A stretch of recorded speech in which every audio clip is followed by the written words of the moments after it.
মানুষগুলো কোথায় যাবে? সেটাই তো কথা। হঠাৎ করে কি বাসা পাবে? এক মাসের সবাই ঢাকা শহর তো আর রুম খালি থাকে না। ধরেন রুম তো আমরা সবাই নিচ্ছি, আমরা তো 1 তারিখে যাবো, মানে 1 তারিখে যে যাবো, এখন যে ভাঙিয়ে দিল এই মানুষগুলো কি করবে? যদি রুম না নেন তাহলে খারাপ অবস্থা। ওখানে দেখলাম অসংখ্য বাসা ভাঙা, তাইলে সব তছনছ করছে। সময় নিচে আর অল্প কয়দিন এলে হেরা অপেক্ষা করলো। আগে থাকতে জানাইছিল?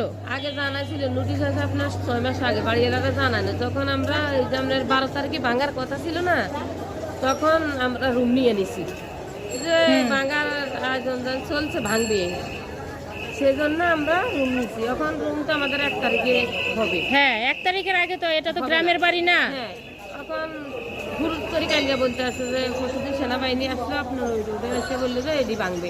তা এখন কি বাসা কি ঠিক হয়েছে? এই জিনিসপত্র নিয়ে কোথায় যাবেন? এখন কোথায় যাবে সেটা তো বলতে পারি না, আহারে, বুঝছেন?